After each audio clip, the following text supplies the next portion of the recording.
So hi friends, welcome to our channel. So update ఏంటంటే Shiva cinema Nagarjuna గారిది రామ్ గోపాల్ వర్మ తీసినటువంటి cinema అప్పట్లో ఎంత ట్రెండ్ సెట్ అయిందో, సినిమాల్ని మార్చేసినటువంటి తీరు మనందరికీ తెలిసిందే.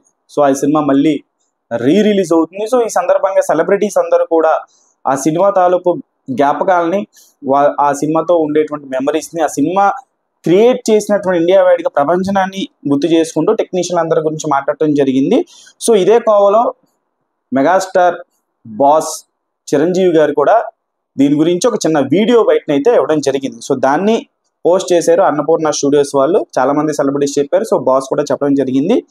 సో చిరంజీవి గారు ఈ వీడియో చెప్పిన తర్వాత రామ్ గోపాల్ వర్మ అనే వ్యక్తి చిరంజీవి గారి గురించి ఆ వీడియో పెట్టి ట్వీట్ వేయడం జరిగింది. సో ఆయన ట్వీట్లో ఏం మెన్షన్ చేశారు అని అంటే, థ్యాంక్ యూ చిరంజీవి గారు.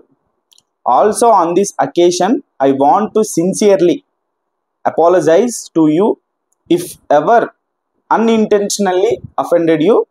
Thank you once again for your large heartedness అని చెప్పేసి ఆయన ట్వీట్ వేయడం జరిగింది. సో చిరంజీవి గారికి first of all thank you.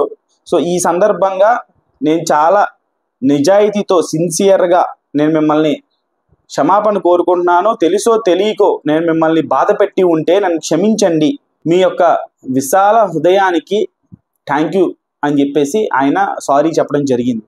Megastar Chiranjeevi గారు ఆయన్ని ఇండస్ట్రీలో చాలామంది చాలా నానా మాట్లాడారు, రకరకాలైనటువంటి మాట్లాడారు.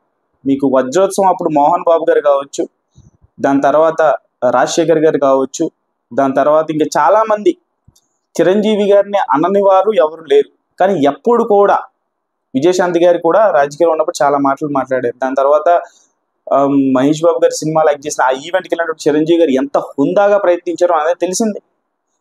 సో ఎప్పుడైనా సరే మెగాస్టార్ అనేటువంటి వ్యక్తి ఎందుకు మెగాస్టార్ అయ్యారు అంటే, ఎందుకు అయ్యారు మెగాస్టార్, ఆయనకి అంతమంది అభిమానులు ఎందుకు పుట్టుకొచ్చారు, కులం మతం ప్రాంతంతో సంబంధం లేకుండా ఎందుకు ఆయన్ని అభిమానిస్తారు అని అంటే, ఆయన యొక్క మంచి మనసుని చూసి, ఆయన యాక్టింగ్, ఆయన డాన్సులు, ఆయన ఫైట్లు, ఆయన వచ్చిన తర్వాత సినిమా ఒకలాగా, ఆయన రాకముందు సినిమా ఒకలాగా ఉండేది. ఎలా అయితే మాది before after Chiranjeevi into movies అనేది మనం ఎట్లా అయితే మాట్లాడుకుంటామో, మెగాస్టార్ ఆఫ్ ఇండియన్ సినిమా అని చెప్పేసి ఎలా అయితే ఇండియన్ సినిమాలో ఉండేటువంటి అన్ని స్టేట్లో ఉండేటువంటి సెలబ్రిటీస్ అందరికీ చాలా వరకు ఇన్స్పిరేషన్ ఆయన డాన్సులు కానీ, ఆయన ఎమోషన్స్ కానీ, ప్రతిదీ.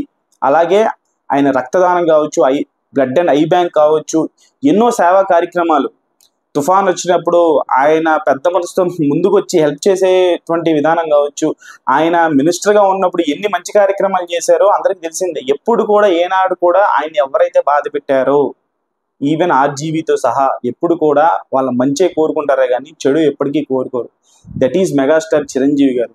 సో ఇప్పటికైనా సరే ఆర్జీవి గారు ఇది గుర్తించి ఇష్టం వచ్చినట్లు మీడియా ముందు కూర్చొని పిచ్చి పిచ్చిగా వాగితే, ఇప్పుడు అరవింద సమేతలో ఒక డైలాగ్ ఉంటుంది, ఎన్టీఆర్ గారు చెప్తారు, కుక్క మొరిగితే కొండకి చేట అని చెప్పేసి. సో అలా మెగాస్టార్ గారికి మెగాస్టార్ రేంజ్ శిఖరం ఒక కొండ, పెద్ద పర్వతం. అది ఆ పర్వతం కింద ఎన్నో జంతువులు జీవిస్తూ ఉంటాయి. ఆ నీడ కింద చాలా మంది జీవిస్తూ ఉంటారు. దాంట్లో కుక్కలు కూడా ఉంటాయి. అవి మురిగిందని చెప్పేసి ఎక్కడో ఉండే కొండకి ఏమన్నా ఇంచు ఫరక్ పడుతుందా? మెగాస్టార్ చిరంజీవి గారి కూడా అంతే.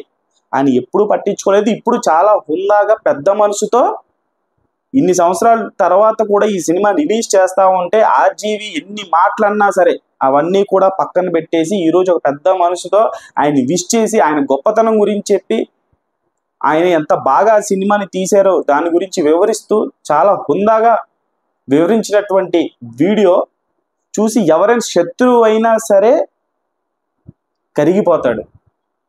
అది మెగాస్టార్ చిరంజీవి గారి వ్యక్తిత్వం, మనస్తత్వం. హ్యాట్స్ ఆఫ్ టు చిరంజీవి గారు. ఇవి చూసే అభిమానులందరూ ఇన్స్పైర్ అవుతుంటారు. మనం కూడా చిరంజీవి గారి లాగా ఎవరిని హర్ట్ చేయకూడదు అనేటువంటి మనస్తత్వాన్ని మనం కూడా లోపల అది ఏర్పరచుకోవాలి. సో అది that's all, that's the video. Megastar Chiranjeevi గారి గురించి మాట్లాడాలంటే రోజంతా సరిపోదు.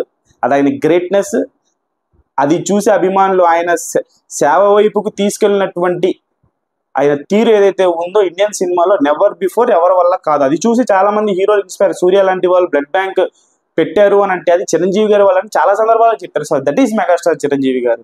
సో ఇప్పటి నుంచి అయినా సరే ఆర్జీవి గారు మీరు ఒక మంచి డైరెక్టర్గా, ట్రెండ్ సెట్టింగ్ డైరెక్టర్గా మా అందరికీ గౌరవం ఉంది.